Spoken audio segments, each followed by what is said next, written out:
welcome back to Scientific Connections Project Gita. Today we're discussing the science of habits and habit formation. Just as in the case of self-awareness and self-analysis, the amount of scientific study on this subject is vast. And those of you who are watching should definitely do independent research to learn more about this fascinating subject. Some of the information presented here is based on the work of Charles Duhigg, the author of the book, The Power of Habit, Why We Do What We Do in Life and Business. Now, how many of you know this? Many of the so-called decisions that we make in our everyday lives aren't even conscious decisions. They're the product of habits. Now, why do habits emerge? Habits, scientists say, emerge because the brain is constantly looking for ways to save effort, to minimize its activity. To put this in practical language, imagine yourself at the beginning of learning a new skill or task. You're constantly using your brain at this stage. Learning how to drive comes to mind as an example. Once the habit forms, in this case, once you have learned how to drive, the brain relaxes and gets into a minimal activity mode. By the way, testing of neurological activities in the brains of rats, for example, strongly supports this statement. There's this three-step loop of habit formation. First, there's a cue, a trigger that tells your brain to go into automatic mode and which habit to use.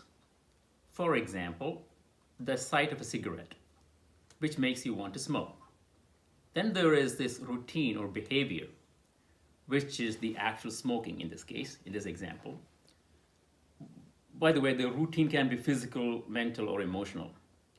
Finally, there's a reward, the feeling you get when you smoke.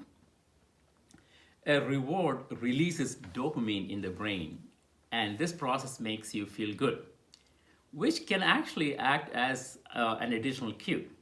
Now, research has shown that if you combine another cue, let's say a secondary cue, with the original cue, and gradually take away the original cue, the first cue, then your brain will want to keep that habit, still want to keep that habit.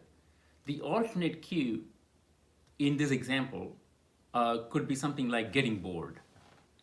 So what's happened now? Even if you don't see a cigarette, you want to smoke because you're bored.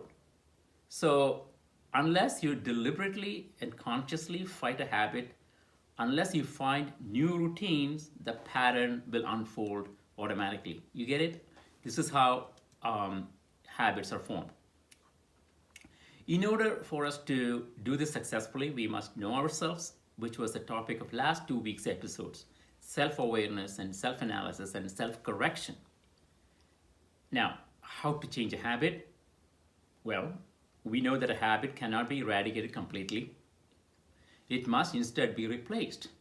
Habits are most malleable when the golden rule of habit change is applied. If you keep the same cue and the same reward, a new routine can be inserted. But that's not enough. For a habit to stay changed, people must believe change is possible. You must decide ahead of time what your reaction would be to a particular cue. You must also decide what the reward is going to be. And this is important. You must be very specific about what you're going to do when you see a cue. Remember, repeating something over and over makes your brain think that it is important. Thank you for watching. Conscious living, everyone. See you next time.